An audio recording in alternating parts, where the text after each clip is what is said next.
परमात्मा अपने उस किरदार को चुनता है जो नेतृत्व करेगा, तो उसके अंदर नेतृत्व की वो क्षमता भी तो हो, उसका कैरेक्टर भी तो हो। हमें कुछ गलत माइंडसेट से बाहर निकलना पड़ेगा।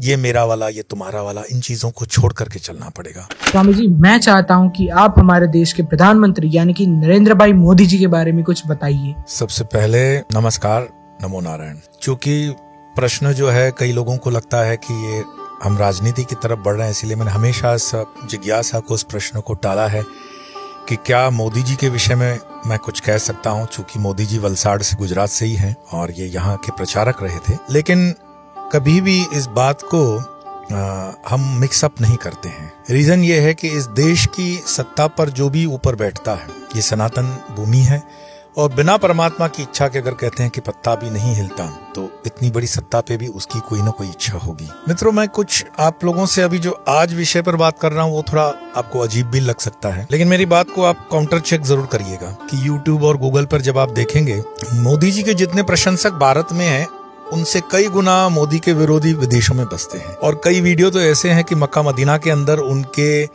बुरे होने के लिए दुआएं मांगी जाती हैं और ऐसी ऐसी दुआएं मांगी जाती हैं कि आप अगर सर पीट लेंगे कि मोदी के ऊपर से टायर निकले, ट्रकें निकले, कीचड़ हो, गोबर पड़े, इस तरह की दुआएं मांगी जाती है रीतसर। और ये हिंदुस्तान को छोड़कर बाकी अन्य दूसरे विधर्मी देशों में तो बहुत होती है।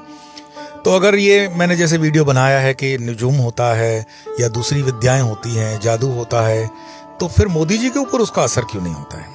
ये बहुत प्रश्न हमें पूछा जाता है। तो एक बात, जिसकी विराट की इच्छा के अनुसार हम जीवन व्यापन करते हैं, तो विराट की इच्छा सर्वोपरि है। वो कहते हैं ना, मुद्दई लाख चाहे तो कब क्या होता है, वही होता है जो मंजूरे खुदा होता है। मैं जिन दिनों अभी पिछले वर्ष गुवाहाटी में कामाख्या जी में प्रवास कर रहा था, तो मुझे ऐसे कुछ संतों के साथ मिलने का सौभाग्य मिला जो पिछले 2002 से मोदी जी के लिए बगलामुखी जी का यज्ञ कर रहे हैं। और कोई वो संख्या एक आध नहीं है। मैं आपको इस समय कुछ कारणों से वो लोकेशन और इसलिए नहीं बता रहा हूँ कि यज्ञ में हमेशा से जो पलीत आत्माएं होती हैं, शैतान होते हैं, वो विघ्न डालते हैं। हमारे शास्त्रों में भी है ना, हड्डियां डाल देते हैं। तो विधर्मी उस यज्ञों को डिस्टर्ब करने के लिए प्रयास करेंगे, लेकिन मैं इतना कह सकता हूं कि कामाख्या की उस पावन भूमि पर मोदी जी के लिए कई संत बगलामुखी जी का सतत यज्ञ कर रहे हैं। फिर पिछले दिनों जब मैं गिरनार में था, तो मुझे वहां गिरनार में भी प्रेरणा से बाबा जी के उन संतों से मिलने का सौभाग्य मिला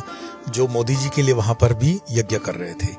योगी जी तो योगी जी हैं, उनकी तो परंपरा है, मतलब नाथ संप्रदाय की परंपरा बड़ी ऊंची परंपरा है।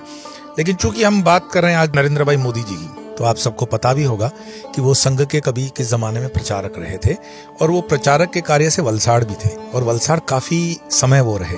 धर्मपुर, कपराड़ा में उन्होंने बहुत काम किया हुआ है। आप जो मोदी जी को आज देख रहे हो, वो उस समय के मोदी जी बिल्कुल अलग थे। और आज भी कुछ लोग जीवित हैं, कुछ क्या बहुत कुछ वलसाड़ में आपको मिल जाएंगे जो कहेंगे कि मोदी जी उनके बाहर बैठ करके रोटी और सब्जी खाते थे। ये मैं बिल्कुल गंभीरता पूर्वक आपको बात बता रहा हूँ। वलसाड़ शहर के अंदर आप आइए और कहिए कि मोदी जी को जानने वाले आरएसएस के हमें पुराने लोग दिखाइए। आज भी अनिल भाई पारिक करके आपको मिलेंगे जो आपको कहानियां ये बताएंगे। हिंदवानी जी अभी अभी शांत हुए हैं, वो बताते थे। और मेरा सौभाग्य रहा कि इन दिव्य मूर्तियों से मैं तो कई वर्षों 20-25 साल से साथ में हूँ, काम किया है। मोदी जी के विषय में उनके जो नजदीकी मित्र थे, उनसे भी मेरा संपर्क रहा। पिछले साल चुनावों के दौरान मैं मोदी जी के पूर्व आश्रम के घर पर भी गया, उनके भाई साहब से भी मुलाकात हुई। लेकिन मैंने अपना परिचय कभी इस तरह से नहीं दिया कि मेरा परिचय क्या है, क्योंकि एक भगवा पहनने के बाद हमारा कोई पूर्व परिचय नहीं रहता है। मोदी जी के साथ मेरा कोई पूर्व परिचय है तो जो ये कह रहा है उसका पूर्व परिचय नहीं है, और जिसका पूर्व परिचय था वो ये नहीं है। तो इसीलिए उस पूर्व परिचय के विषय में मैं ज्यादा नहीं बता पाऊंगा। लेकिन हाँ, मोदी जी इतने स्तर पर जरूर पहुंच गए हैं कि हमारे जो गुरु महाराज ईश्वरानंद गिरी जी महाराज, उनका एक वीडियो होगा यूट्यूब पे, आप सर्च करिएगा। ये मैं बात बता रहा हूँ आपको 2014 के पहले की बात है, जब वो मुख्यमंत्री थे गुजरात के। और एक कार्यक्रम के अंदर का ये वीडियो है जहाँ पे ईश्वरानंद गिरी जी महाराज बता रहे हैं मोदी जी की उपस्थिति में, अंग्रेजी के अंदर वो संबोधन कर रहे हैं कि प्रधानमंत्री करके वो संबोधित कर रहे हैं उनको। और फिर वो कहते हैं कि यस, मैं प्रधानमंत्री करके ही आपको संबोधित कर रहा हूँ। मुझे पता है आप अभी बन के तो चीफ मिनिस्टर आए हो, लेकिन आप प्रधानमंत्री बनोगे। इस स्टेटमेंट से आप समझ जाओ कि भारत के हजारों संतों, हजारों ऋषि मुनियों की यह चाहना थी कि मोदी जी प्रधानमंत्री बने। तो मोदी जी को प्रधानमंत्री बनने के लिए ठीक है, एक चुनाव की प्रक्रिया ने काम किया होगा, वो तो ठीक है, लेकिन मैं एक दैविक शक्ति भी देखता हूँ, दैविक लोगों की कंट्रीब्यूशन भी देखता हूँ। और मोदी जी के कई किस्से ऐसे हैं जो कभी मीडिया में नहीं आए, क्योंकि मोदी जी से मीडिया इतनी अभिभूत है कि वो सारा समय मोदी जी के पास रहती है। लेकिन मोदी जी से जुड़े हुए ऐसे अनंत लोग हैं जिनके पास उनके कई किस्से हैं। मैं अपने गुरु आश्रम से आपको ये कुछ चीजें बता सकता हूँ। जैसे उन दोनों हमारे गुरु महाराज भूतेशानंद जी महाराज रामकृष्ण मिशन के 12वें अध्यक्ष हैं, वो गुजरात में थे, और गुजरात में शायद राजकोट आश्रम के वो अध्यक्ष थे, शायद नहीं पक्का। और फिर ऐसा समय आता है कि भूतेशानंद जी को प्रमोशन मिल जाता है कि आप अपनी जवाबदारी बेलूर मठ में आगे बढ़ाइए, और उनकी जगह पे आत्मस्थानंद जी महाराज आएंगे। आत्मस्थानंद जी महाराज जो थे वो राजकोट के अंदर जब पूरी जवाबदारी लेते हैं तो मोदी जी से उनका संपर्क बहुत गहरा बनता है। जहां तक मुझे सुनाने में आया, और ये प्रमाणिक भी है, कि वो सन्यासी बनना चाहते थे रामकृष्ण मिशन के। आत्मस्थानंद जी महाराज ने उनको तब प्रेरणा दी कि नहीं, तुम्हारे लिए और भी कार्य है, बड़ा कार्य है, सन्यासी तो है ही, तुम सन्यासी हो। और आप देख लीजिएगा, ये जो मैं स्टेटमेंट कर रहा हूँ, ये मोदी जी की कोई पॉलिटिकल कैरेक्टर को लेकर के मेरी स्टेटमेंट नहीं है, लेकिन मोदी जी का चाल चलन, उठक बैठक, उनकी जो टेस्ट है, उनका जो सिलेक्शन है, वो एक योगियों की तरह है, एक सन्यासियों की तरह है, एक विरक्त जीवन है उनकी। आप मोदी जी को, हो सकता है आप उनके विरोधी हों, लेकिन आप उनकी ईमानदारी, आप उनकी निष्ठा, आप उनके देश प्रेम, आप उनके राष्ट्र प्रेम पर कभी भी शक नहीं कर सकते हैं। मैं ऐसे मुसलमानों को जानता हूं जो हो सकता है मोदी जी के कट्टर विरोधी हों, लेकिन उनकी निष्ठा पर उन्होंने डाउट नहीं किया। हमारे वलसाड़ के नजदीकी माइक्रोइंक के मालिक रहते हैं गफूर भाई बिलेखिया, मेरे बहुत अच्छे परिचित थे। पिछले कुछ सालों से मैं संपर्क में नहीं आया उनके स्वास्थ्य की वजह से, लेकिन बिलेखिया जी और मोदी जी की दोस्ती जगजाहिर है, बरसों की दोस्ती। मोदी जी के ज्यादा अच्छे संबंध मुस्लिम समुदाय से इतने गहरे हैं कि आप आश्चर्यचकित हो जाओगे कि ये कैसे हो सकता है। तो ये तो एक क्या हो गया कि मीडिया ने एक अपना मेंटल स्ट्रक्चर बनाया कि हम मोदी के विरुद्ध काम करेंगे, कि इंटरनेशनल लॉबी ने काम किया। अदरवाइज आप देखोगे, गुजरात एक ऐसा स्टेट है जहाँ के मुसलमान पूरे हिंदुस्तान में सबसे समृद्ध और सुखी मुसलमान है, पढ़े लिखे मुसलमान है, यहाँ शांति है, अमन है। क्यों? तो मोदी जी ने उस चीज को एक डायरेक्शन दी। लेकिन चूंकि हम मोदी जी के पर्सनल अन्य उपलब्धियों पर बात कर रहे थे, तो मोदी जी के विषय में और संतों में जैसे हम जाएंगे, जैसे मैंने बताया, ईश्वरानंद गिरी जी ने उनको बताया कि आप पीएम बनने वाले हो, पीएम बनोगे, हमारी इच्छा भी है और बनोगे भी। मुझे याद आता है महाबाबा जी के संकेत से मैं एक संत से मिला था, उन दोनों में बड़ा व्यथित था, मैं खुद भी परेशानी के दौर से गुजर रहा था, और मैं बिल्कुल ये ईमानदारी से आपको बात बता रहा हूँ, मैं जेल के अंदर था। यही भगवा आतंकवाद का केस मुझ पर जो लगाया गया था, गलत केस था। तो एक एसपी मेरे से मिलने आए। आज भी उन जेलों के सारे एसपी मेरे अच्छे परिचित हैं, कई मेरे संपर्कों में भी रहते हैं एज ए स्पिरिचुअल पर्सनैलिटी। चूंकि मेरी स्पिरिचुअल लाइफ अंदर रही, तो मुझे याद है वो एक होम सेक्रेटरिएट से भी एक अफसर था, ये क्वेश्चन सेम ही था।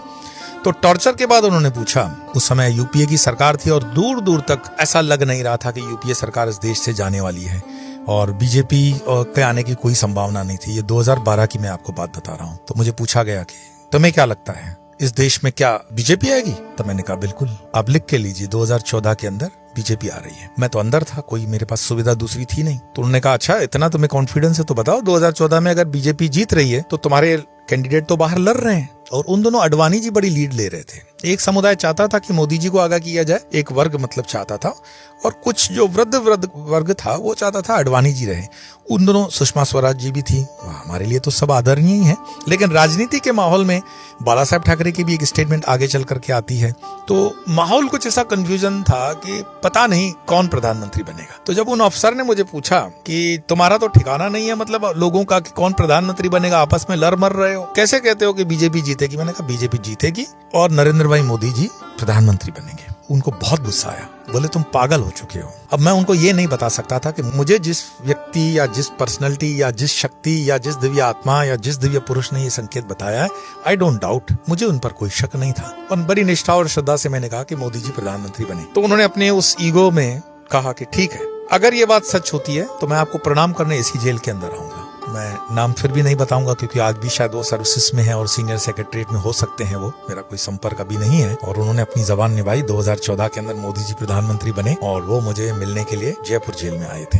बड़े आदर के साथ उस वक्त के तत्कालीन सुपरिटेंडेंट के सामने उन्होंने अपने जूते उतारे। सुपरिटेंडेंट देखते रह गए। शाम को 7:30-8 का समय हो चुका था, सारी जेल बंद हो चुकी थी। बावजूद उसके मेरे दरवाजे का लॉक खोला गया। मुझे उन्होंने बाइज्जत कहा कि स्वामी जी बैठिए, आपसे बात करनी है। और उन्होंने कहा कि मुझे समझ में नहीं आता कि मैं क्या कहूँ, मेरे पास शब्द नहीं है। क्या आधार था आपका कि मोदी जी प्रधानमंत्री बनेंगे? मैंने उनको हंस के कहा कि मोदी जी प्रधानमंत्री बनेंगे ये मोदी जी की या बीजेपी की या आरएसएस की इच्छा नहीं है, ये सारी कायनात की इच्छा थी कि मोदी जी प्रधानमंत्री बने, और बन गए। उनकी फिर जिज्ञासा रही, उन्होंने कहा आगे क्या देखते हैं? मैंने कहा आगे तो मैं ये देखता हूँ कि अब तुम्हारे हमारे संकट के बादल छट गए। जो विधर्मी प्रकार की सरकार थी उसका विध्वंस होगा। अब इस देश के अंदर धर्म की स्थापना होगी।